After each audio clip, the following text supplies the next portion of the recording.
converso con mis invitados de inmediato. Nos acompaña desde España Aníbal Garzón Baeza, sociólogo y analista internacional. Aníbal, ¿cómo te va? Muy bienvenido, gusto saludarte. Un abrazo, gracias por la invitación. Ojalá hoy sí nos podamos escuchar bien, Aníbal, y conversar con calma en todo este tiempo por la importancia del tema. Daniel Saizo también está con nosotros, periodista y militante del Comité de Solidaridad Internacionalista Mar del Lumes. Daniel, ¿cómo te va? Bienvenido, abrazo también para ti. Buen día. Vamos a comenzar de inmediato con lo que deriva de este acuerdo y este apretón de manos entre Irán y Arabia Saudita. Aníbal, te pregunto primero, ¿sorprende el acuerdo en sí, pero también sorprende el cuándo? Sí, le sorprende. Yo creo que hay que hacer un contexto histórico reciente. Sabemos que Arabia Saudí y Irán no rompieron sus relaciones, como se ha comentado ya en el programa, en el 2016. Siempre ha habido, ¿no?, esas discrepancias, podemos decir incluso de contenido cultural y religioso entre sunitas y chiitas. Hay incluso en el contexto, podríamos hablar, una guerra fría entre las dos potencias, que podríamos hablar del conflicto de Yemen. Hay una situación de complejidad entre las dos potencias. Pero claro, el mundo, sobre todo, podríamos decir que a partir del conflicto de Ucrania y potenciando mucho más esa visión entre unipolaridad y multipolaridad, ha habido totalmente un cambio en las relaciones internacionales en cualquier parte del mundo, ¿no? Ha habido diferentes movimientos. No olvidemos que, por primera parte, hemos tenido lo que es el Foro Regional de Negev, donde varios países, Israel, Estados Unidos, Bahrein, Egipto, Emiratos Árabes y Marruecos, se han llevado como una alianza para intentar lo máximo posible bloquear a Irán. Irán ha sido y está siendo un aliado importante tanto con China como con Rusia, ¿no?, y encima de la región Oriente Medio, y el hecho de incluso de las relaciones de Arabia Saudí con Europa y con Estados Unidos no ser del todo, ¿no?, en el punto máximo, ¿no?, sobre todo ya sabemos, ¿no?, de lo que pasó a partir de la muerte de Jamal, el periodista, en el consulado de Estambul.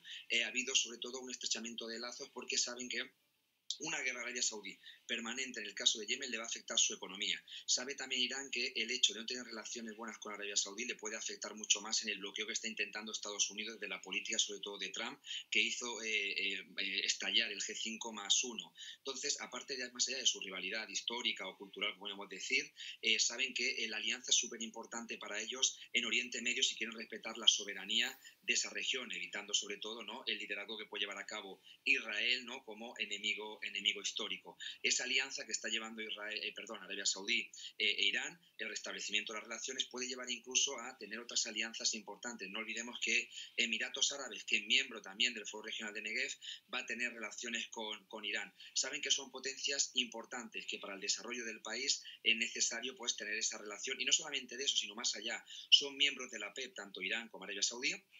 Saben que ahora mismo hay una crisis energética importante, sobre todo a partir de la guerra de Ucrania, y sus relaciones pueden establecer una potencia soberana de que no tenga que decir el norte lo que tiene que hacer el sur, sino justamente esa cooperación que pueden llevar entre ellos, el restablecimiento de relaciones, pueden llevar a la soberanía propia de esa identidad en Oriente Medio, una región tan afectada por diferentes conflictos armamentísticos y diplomáticos.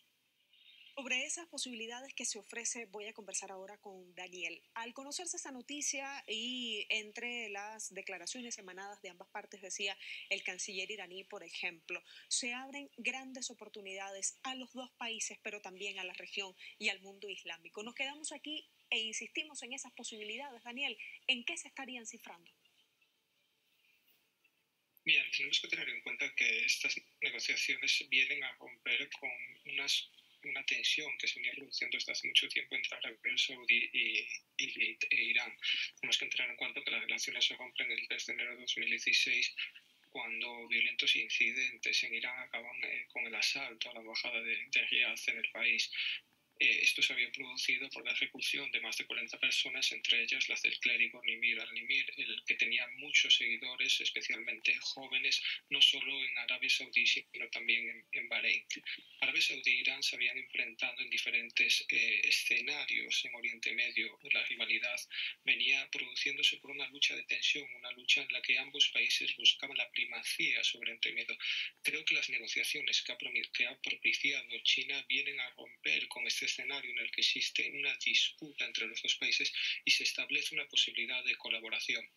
Esto en el futuro tenemos que contemplarlo con un poco de cautela cautela. No sabemos si esto es el paso para un nuevo Oriente Medio, podemos incluso hablar de un Oriente Medio posterior al dominio absoluto de las relaciones diplomáticas que tenía Washington, o bien simplemente es un primer paso a la expectativa de ver cómo evoluciona. Tenemos que tener en cuenta que las disputas seguirán sobre el tablero, tendrán que establecerse nuevas formas de diálogo, nuevas formas en que ambos países puedan solucionar por la vía diplomática sus rivalidades, y esto nos lleva especialmente a Yemen, en donde existe un conflicto abierto en el que tanto Irán como Arabia Saudí también juegan un papel clave. Creo que tenemos que considerar este paso como algo histórico, especialmente por ese papel preponderante de China, pero tenemos que tomarlo con mucha cautela. Todo nos lleva a pensar que este mundo multipolar en el que nos encontramos abre nuevas vías.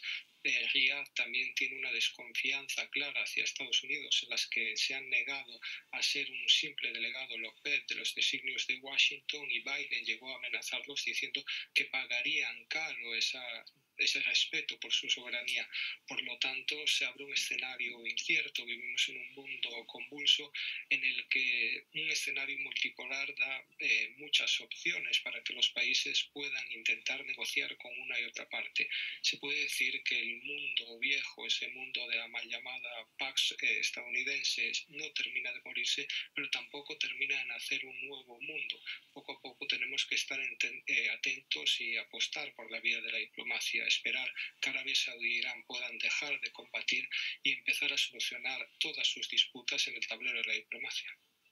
Me quedo precisamente en ese aspecto que mencionas. Lo que ha pasado entre Arabia Saudita y Estados Unidos, por ejemplo, que ha motivado a Biden a lanzar amenazas, pero si nos vamos un poco más allá, también pudiéramos analizar lo que en materia internacional o en materia de diplomacia ha sucedido desde Riyadh en los últimos años. Estamos hablando de una negociación mucho más discreta con Israel, estamos hablando de volver a reconocer a al-Assad como interlocutor en Siria, como presidente del país, y también la unión de lazos con Turquía, la reconciliación, y ha apoyado de cierta manera un alto al fuego en Yemen.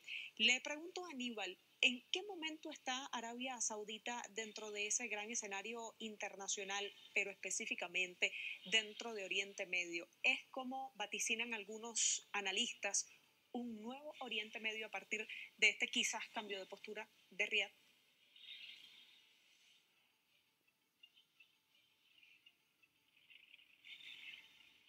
Temporales con el tema de Arabia Saudí. Hay que tener en cuenta sobre el conflicto de Yemen. Arabia Saudí empezó a intervenir en 2014, 2015 en el conflicto de Yemen, y ha sido un desgaste económico muy importante, ha sido un desgaste total, ¿no? Una guerra ya que se han sumado 8 años, donde se hablaba de consecuencias económicas, diplomáticas e incluso políticas importantes. Arabia Saudí, no olvidemos que finalmente ha sido Occidente, un aliado de Estados Unidos. En esa misma guerra ha tenido apoyo de Alemania, ha tenido apoyo de Francia, ha tenido apoyo de Estados Unidos, ¿no? Ha visto como un conflicto que se ha generado de manera enquistada, permanente, como ha sido el conflicto casi ya que estuvo 20 años, esos conflictos que veía que repercutían en su economía. ¿Qué ha pasado a partir de ese crecimiento hegemónico por parte de Rusia, de China? Bueno, Arabia Saudí ha podido ver también otros aliados, sobre todo en la venta de petróleo, ¿no? Y en sus transferencias internacionales.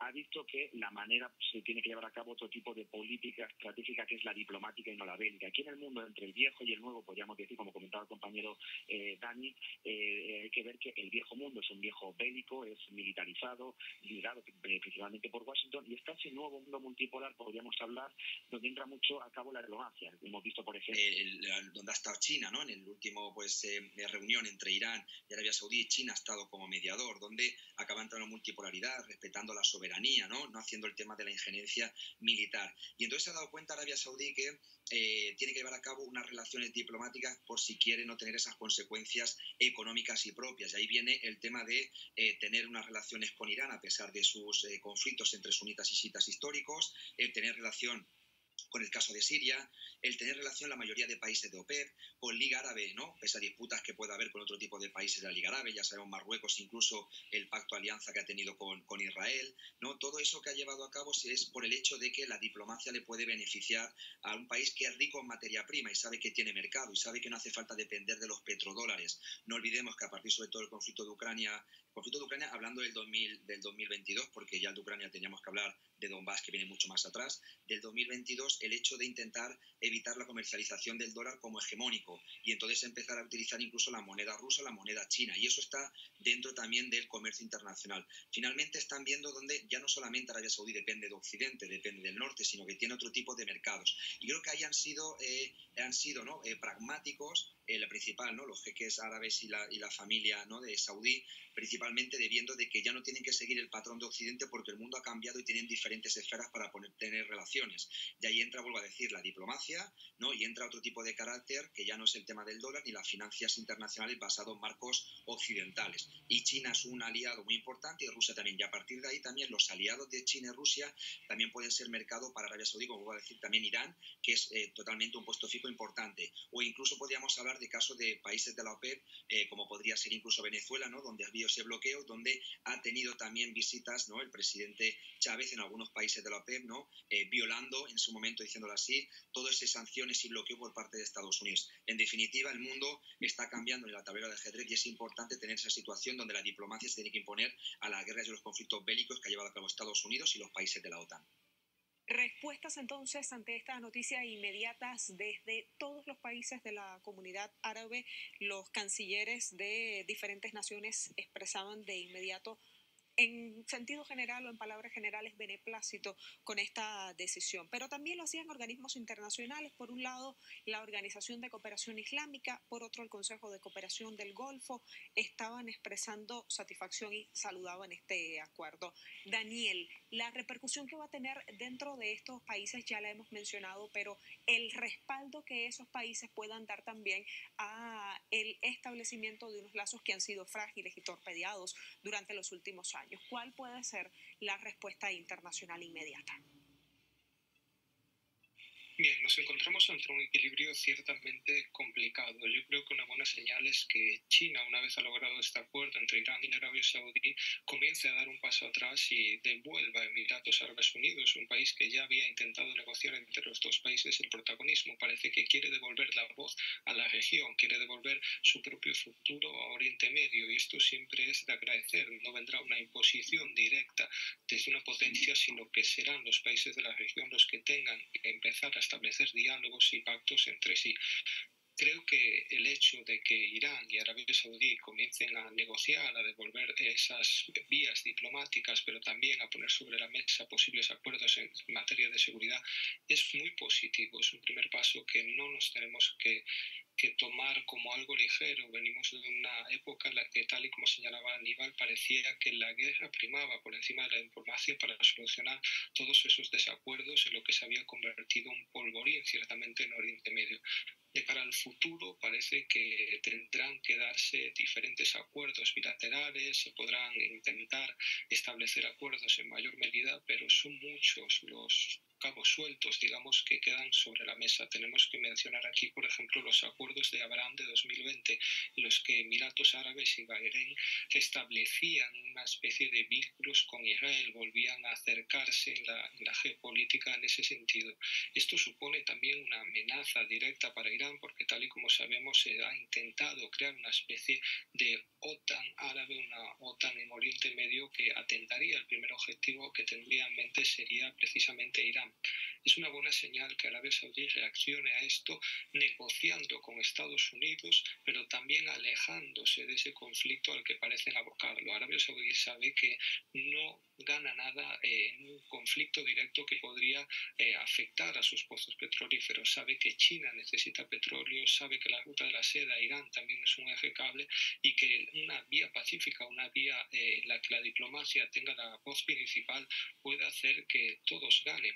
Este es un tablero en el que las potencias, pero también los países de la región tienen mucho que decir, y en este mundo multipolar también las opciones son múltiples. China ha llegado también para mostrar que es capaz de establecer acuerdos entre países, es capaz de llevar una voz dominante en la negociación mundial, y también para mostrarle a Estados Unidos que no puede despistarse con su geopolítica en Oriente Medio. Esto también lo aleja de Asia-Pacífico en un momento en el que Washington parecía llevar allí todas sus amenazas. Creo que, tal y como estamos diciendo a través de estas intervenciones, no podemos adivinar lo que va a suceder, pero tenemos que tener esperanza en que ese respeto por la soberanía de los diferentes países y esa apuesta por la diplomacia se mantenga en el tiempo y podamos ver un nuevo mundo en el que Oriente Medio establezca unas relaciones pacíficas y que respete la soberanía de los diferentes pueblos. Daniel, dentro de los pasos más concretos que pudieran señalarse